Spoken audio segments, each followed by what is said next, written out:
Hey, Chrissy here. I am a landscape architect and the owner of Kismet Design.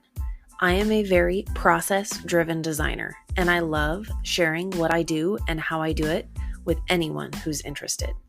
Reaching your true potential and achieving your own personal goals will not happen by chance. You have to set your intentions, make a plan, and do the work. Thank you for joining me to nerd out on design. Don't forget to subscribe and to share too. Let's create something great together. I have the great pleasure of welcoming Lisa Bauer to the podcast. She is a brilliant landscape designer, certified professional horticulturist, and the owner of Chartreuse Landscape Design. She works in the greater Seattle area and has been featured in Seattle Times on multiple occasions, among many other publications. Many of her designs play with the composition of clean, crisp lines of hardscape elements, contrasted with big, bold, lush foliage. Be sure to check out her website. We get to talk about the use of natives, a touch on sustainability, and of course, some of our plant favorites, and the satisfaction of being a landscape designer. All right, so thank you so much, Lisa, for joining me today. This is fantastic. It's great to be here, Chrissy. Thank you so much for having me. And I love being in your office. It's really, it's a beautiful office. Well, thank you. To start, I'd love for you to share what brought you to the landscape industry, because like so many of our colleagues, this was not your first career. Correct. So, I think it happened, it happened organically, but my mom was a very avid gardener when I was a kid. And so I think that influenced me. And in my first house, I did a lot of pruning, and I think I learned probably most of that from my mom. But I had the opportunity to do a garden when I bought my first house in my 20s. And then when my husband and I got married, we bought another house, and I had a clean slate. And so, and I also had children, young children. And so my break during the day was to go out into the garden. And since there was nothing there, I would do things like plant big, patches of sunflower seeds. And so just kind of by virtue of me doing that and just being in awe of like having a forest of sunflower seeds or sunflowers, I really sort of got caught up in the whole magic of plants. So that's kind of how I got my first taste of it. But then really, it was my sister, Gretchen Bauer, who is also a landscape designer in Seattle. She when she was starting her business, she had a client and she felt pretty confident about her space design abilities, but she didn't really feel confident about her planting design. And so although I didn't have a formal education, she asked me to help her with it. And so I did. And that was sort of my first job, was working with my sister. And although I think I did an okay job at it, I really felt like a fraud because of course there's like thousands of plants. And so I really was only working within the sort of narrow palette of my own garden. And so that is kind of when I went back to school. And that's kind of when I really started realizing, wow, I love this field. But it started with my love of plants. I think we all do that a little bit. I mean, I feel the most comfortable and the most confident in using plants that I've had myself or have used over and over and over again. Like I always get a little scared when I'm using something new because I don't want it to not perform the way I expect or to fail. Or yes. We've had things that you just really don't thrive or get 3 times as big as I thought they would. And you never know. Definitely. The other piece of it too was that in my you always go back to your childhood, right? And you think about, well, what did you like to do when you were a kid? And so I had a dollhouse and I loved moving the furniture around. And then even from the dollhouse, I went to my mom's house and my dad's house.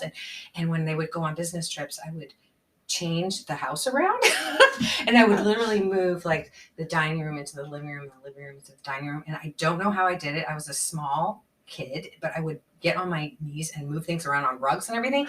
And so I always had a fascination for space design. I mean, I loved it. And then I would go to the garden and I would cut all these bouquets and I'd put bouquets in every room and in the bathroom. And so I think that whole idea of like space planning and just making things beautiful, it happened at a really young age for me. So really, I always wanted to be an interior designer, but in college, I didn't go down that path. I went down a different path, but so it was always there, the space part of it too. I think most designers have, if they look back, they can find that they've had that designer quirk, designer gene, whatever in them in some manner. Yeah, definitely. And just a love for beauty, right? Like, I used to love Architecture Digest as a kid. Like, can I please have that for Christmas? I was 8 or something, or 9. I think I was 9 years old. And just that whole looking into these beautiful environments were just such a fantasy to me. And I just thought, I just lived in those magazines. So I think it's just the overall love of beauty and that sort of sucks you in. That's the driver for me. Nice. Wonderful. But so your first career was very different. But what was it that sparked you to make that change? Well, I definitely had come to kind of the end of my textile and clothing design business. I was just so stressed out, and I was actually doing really well. I had like my best sales ever on the last year of my business when I decided I would close it, but it was so much stress. I mean, the garment business, it goes so fast. You're basically designing a new line as you're shipping that season, and you have to do at least 2 lines a year. And I just really physically I was getting sick from it. So that's really why I decided to end that career. It was just not healthy for me anymore. So, but what I really loved about that career was that my garment line was all garment dyed. So it was really all about colors and colors next to colors. And so like my favorite part of that business was sitting there with a fan deck of colors and matching them up against each other to get the good combinations. And that was just like, being on drugs for me. I loved it. So that, and then also just being around fabrics and textiles. I think that sort of was the whole why I thought, I love interiors. But just texture on texture to me is just, it's just a wonderful, fun thing to do. So then I was actually looking at interior design schools, and then but I also went to Edmonds, and then my sister was doing this business. And when I interviewed at Edmonds Community College and I talked to Polly Hankin there, she was the director at the time, she really sort of demystified the whole thing for me. And she sort of like made it seem really easy. And she said, Lisa, you could always do just containers for wealthy people. She goes, it's not a big deal. So she kind of allowed me to just sort of think, well, I can do this. It's not, because I was really afraid of more of the technical aspects, I think, of the drafting and the construction and all that, because I really didn't have any experience with that, or the CAD. Like I know you had a lot of CAD before you even left high school, but I was really intimidated by that. And also too, the idea of learning that many botanical names was intimidating because I was not that great at foreign languages. I thought, this is just another foreign language. But anyhow, so I just took my first class at Edmonds, and I took the classes that I thought I would like the least, because I thought, okay, well then if I don't like it, then I'll just do something else. But of course I loved it. I loved the drafting. It was so fun. It was pencil, graphite. And then when I had to take the ID, I thought, this is going to be so hard. But, just by virtue of falling in love with the specimens, it was so easy. And I just ate it up. And even up to the very last class that I took, which was, I think, pest management, which nobody wants to take because it's about chemicals. I mean, even that was fascinating. So anyhow, that's kind of how I got sucked in. I didn't even really think I was going to get the degree. And 5 years later, I had it. So, and it also took me a really long time to go through the program because I had kids and I could only take so many classes at a time. But I really valued that time because it really allowed me to sort of sink my teeth into each class and to the material and to really get to know it and really understand it. So I feel fortunate that I could spend 5 years getting a 2-year degree. Well, that's nice also, because then, like you said, you've got the time to actually digest it more instead of like pushing through as fast as you can. Because then you kind of get the skim coat, and a lot of that. I mean, I look back at some of the classes I took in college. I'm like, I really wish I would have paid more attention. Not only did I not have enough time, but I didn't have the context. Where if you've got a little bit more time and you can really digest it more, I think you get more context out of it instead of just, I have to learn this. Let's move on to the next lesson. Absolutely. And I had already started doing some landscape design in school, and my sister kind of got me started. And then I had the opportunity to do a project at the school. I had just like taken my first class in drafting, and my kids' school where they were going to redo their playground, and so everybody knew I was in this program, and so they're like, "Oh, maybe Lisa can do it." And so I drafted up a plan, and they loved it, and that's kind of what got me started. Um, but yeah, I think definitely having projects while I was in school really helped me to just everything was so interesting because I could apply it instantly. So That's nice. yeah. So your work, you do a lot of really like bold use of textures and tropicals, and it's really inspiring to me. I personally am terrified of tropicals, really intimidated by them. But it makes sense, in hearing you talk about like textiles and the colors, and you really like the textures that you get out of tropicals and some of the plants that you use. It really, like, that makes perfect sense. It really kind of, I understand where that desire and that inspiration comes from for you. What does your process look like in terms of like plant layering and selecting those hardy tropicals for our area? Such good questions. And so this is the big misnomer, and that is that there's a hardy tropical, because I guess there is, but you know what, really, all it is just that these are plants with big shiny leaves that are hardy in our area. That's it. And so I guess, I mean, you can definitely kind of, I think people do, like they say, "Oh, Lisa, you're so good at these tropical looking gardens." And I do have a passion for it. I think when I was young too, I also went to Hawaii and Mexico when I was, pretty young. And I just remember being in a jungle, feeling the big foliage, and like, oh my gosh, this is where I want to live. Like, I just need to move here and I can be happy for the rest of my life. And so that look, you can definitely do that in the Pacific Northwest because we have such a lush, accommodating climate. And so really they're just, it's plant pairings with plants that have those qualities. And so the one thing, the ubiquitous sort of Trachycarpus fortunei, or the Chinese windmill palm, is definitely something that I use that will sort of just bring it home, for, okay, we're going to do a fantasy tropical garden in your backyard. So I do use that. But really there are things like bamboo, Fatsia japonica.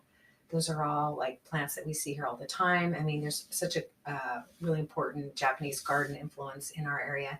So I mix all of these plants together, and it's just kind of what's next to the other thing that kind of makes it really work. So, I do the same process. In fact, I have I would say, not all of my clients like want that look, and so I do the whole array, but the process is just the same.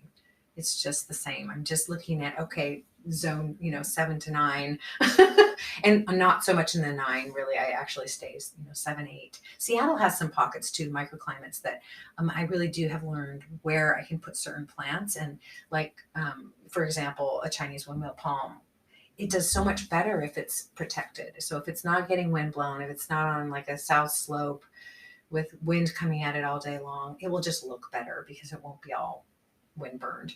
So I kind of know where to put these plants. But in any case, I think it's just picking those plants, like even a evergreen magnolia. It looks very tropical. It's from the south of this country. So evergreen magnolias with the Fatsias, and like even a sparrow hydrangea, which is not nearly a tropical thing, but it's kind of exotic looking. So just kind of pairing those things together is what kind of creates that look, that lush look, and then all of the layers. And so really when I meet clients for the first time, I tell them, okay, so you've seen some of my portfolio and you kind of know that I like dense plantings, but really my policy is there's a no bare ground policy in the way that I plant. So there's not going to be any bare earth when I'm done. And it doesn't mean that things are going to be overstuffed or crowded, but there's just going to be full layers everywhere. So do you find in some of the selections of some of the more tender things that you have to be selective about what clients are capable and willing to put in the effort to take care of them over the winter, especially if we have a harsher winter like this winter? I mean, we had an earlier freeze than normal. Definitely. I mean, that's always, well, planting is always like scary in the wintertime, just with any kind of garden. But there aren't that many things that I will put into a garden for a client unless I tell them ahead of time, there's a risk with this plant, like even Laura petalum.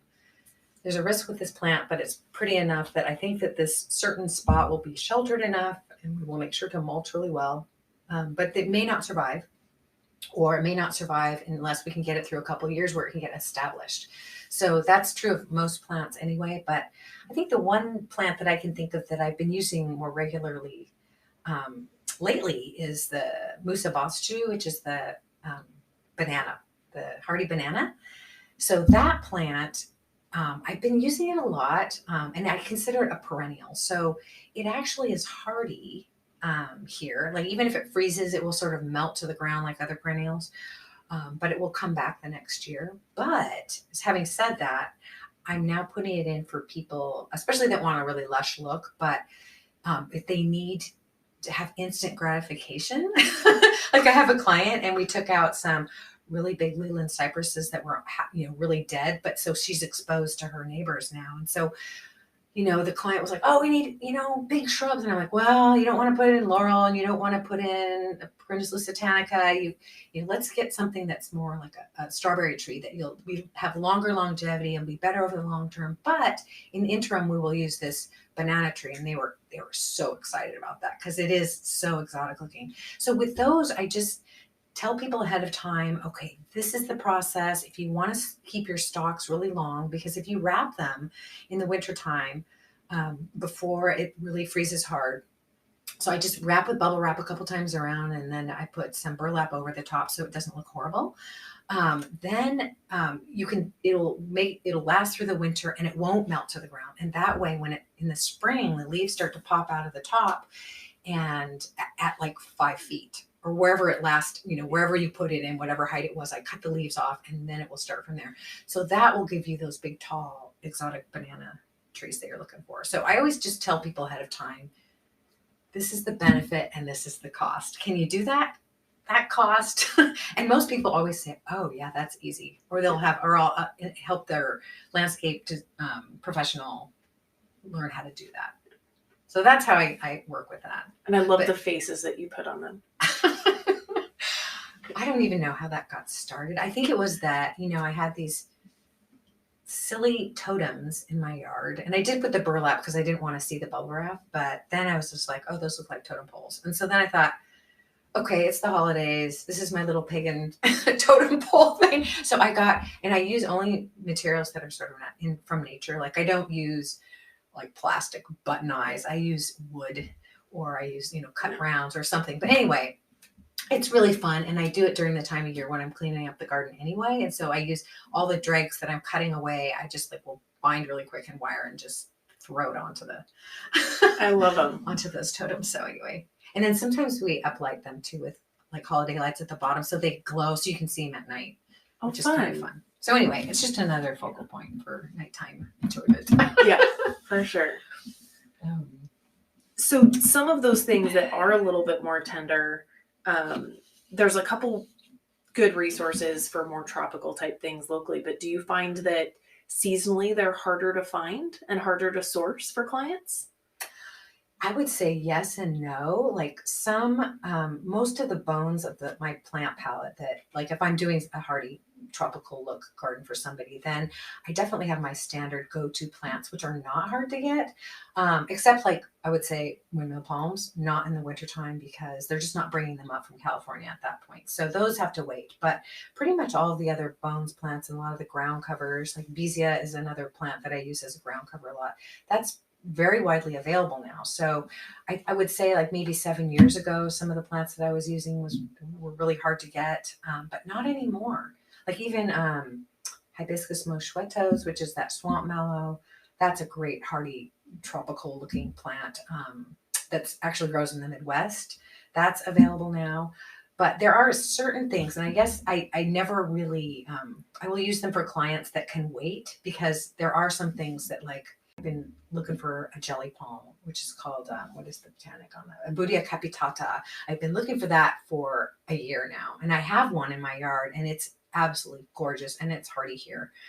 But I can't get it. So you're right. Yeah, there are some things that I just won't specify, but I'll leave a space for in people's garden if I can find it. And if I can't, then I'll, like, if, a year goes by and they're like, we really do want something in that spot, then I'll fill it with something else that I can get. Yeah.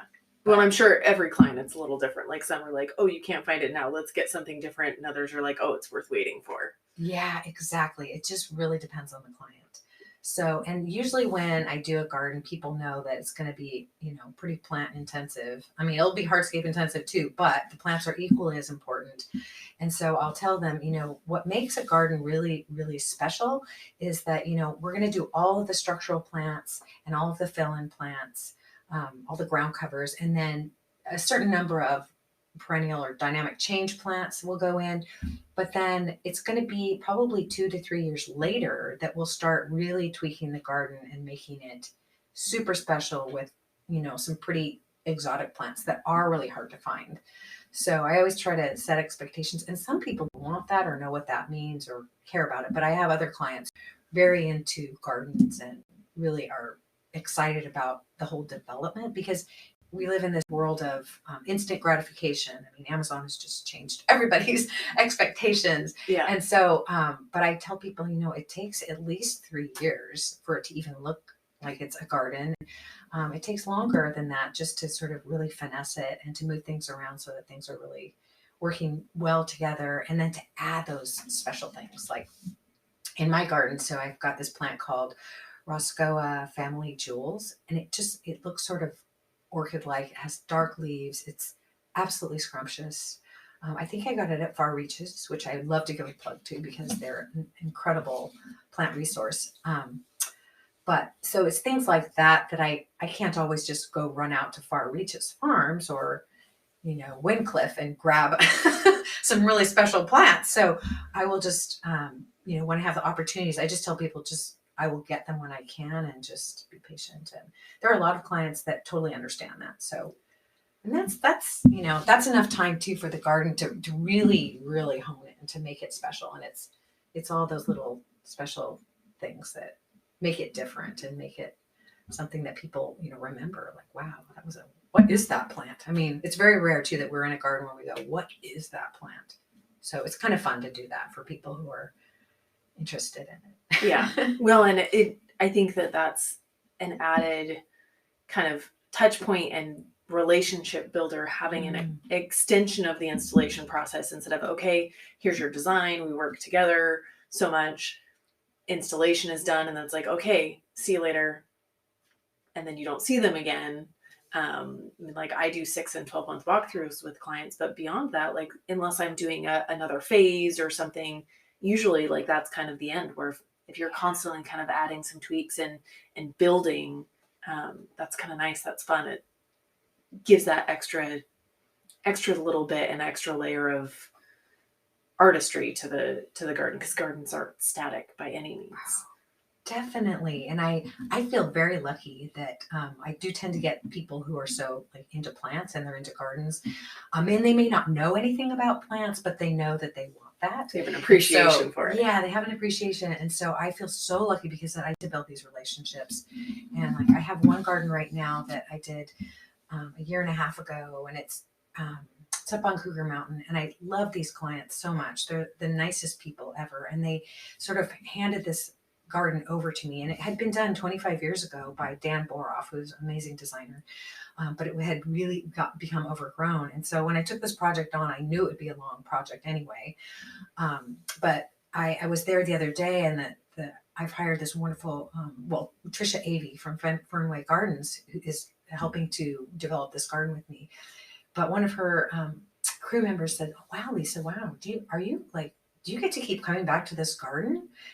Are they like having you back like forever?" And I'm like, well, I don't know, but I'm definitely coming back as long as they'll have me. And this garden it's taking, it's only been like a year and a half, but I still feel so committed to making it into something really special. And the bones are there. I mean, it's going to be fantastic. So yeah, I feel super lucky that I get these projects, because it's really gratifying to see things as they progress and grow. And at multiple seasons, because you don't always get to see, I mean, you can envision it and you know what the idea is, but being able to actually see it throughout those seasons and throughout the years as things mature. And I think for me, it helps me be a better designer, being able to see those things and anticipate, oh, that didn't perform the way I thought it would, or this actually looks even better than I thought this time of year, where I thought it was going to be kind of boring. Or even seeing those plant combinations that sometimes happen intentionally and sometimes happen by accident. You get to see more of it, because there's only so much you can do in your own space to really explore and see those little nuances. Oh, yeah, definitely. And it's also dependent upon soil and conditions, right? So like in my garden, I think I have tried so many, like hundreds of plants, and people who've seen my garden are like, oh my gosh, like, does she have every plant that's possible to grow in this area? And so I do experiment a lot in my own garden, but then I try at the same plant combinations in someone else's garden. And of course, they may have clay or whatever, or hard pan, and it behaves so differently. So I do always say, okay, well, I'm going to try this here, but it may respond differently. And hopefully it doesn't respond and take over things, I've seen that happen too. And I'm like, oh my gosh, I told you this is a fine plant, and it's okay, we're getting that out of here. Yeah. So I learned so much from just, like you said, going back and seeing how plants respond differently in different situations. Yeah. So, and then also if I'm going to experiment on somebody, I always tell them, like, this is a new plant for me, but I'm so obsessed with it. So can we try it? Yeah. Do you mind if it may die, So I do make that clear. And I think that's fun. And I think that for clients, like, seeing and experiencing that passion that you have for things just builds on the fun of the experience for them. Oh yeah, definitely. And I mean, that's a big part of what I enjoy doing is just the client involved. And so if I have a really good relationship with the client, which in most cases I do, it's just so great to teach them about their garden. And if I'm not teaching them, I'm teaching their landscaper how to take care of it. But just to get them involved with it is really satisfying. I think that's the main, I don't know, that's one of the main reasons why I do this is, it's for the overall big picture of getting people involved with nature. And it's an amazing how fast it can happen too. Like I had one of my first big jobs, and this was after I had done a garden show, and I was working on South Slope of Queen Anne. I was really kind of intimidated with this job anyway, and it was Avalon, Northwest Landscapes. I'll give him a shout out because he helped me, and he was invaluable on that project, which he is on many projects. But we had installed some of the plants were in, but not all of them, and we had just turned on this water feature. It was a bubbling water pot, and it was kind of an exposed area, lots of sun, and so we all left that day. And then I got this text on the way home, and the homeowner said, oh my gosh, Lisa, there is a hummingbird on the water pot. And she was just over the moon about it because she had never seen that in her garden before. And so it was just by virtue, it's just a small, like, okay, we're going to put some water in your garden. And hopefully, birds will come, and it's that fast. And people notice nature coming to their gardens that quickly. And that's really cool to me. I'm going to stick a pause right here in the conversation that I had with Lisa Bauer. We spent quite a long time chatting and discussing process, our love of plants, theory of design, all of that. And this is just part one of that conversation. Please tune back in for part two of the amazing conversation that I got to have with Lisa Bauer.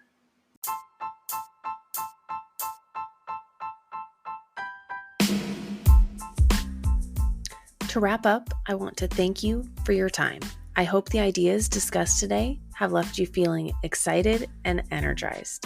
As I build both my business and my life, I value the support and feedback you provide. I would love for you to reach out to me to let me know what you think, give me ideas, or just to connect. Please don't forget to subscribe and also share with a friend. Until next time, go create something wonderful.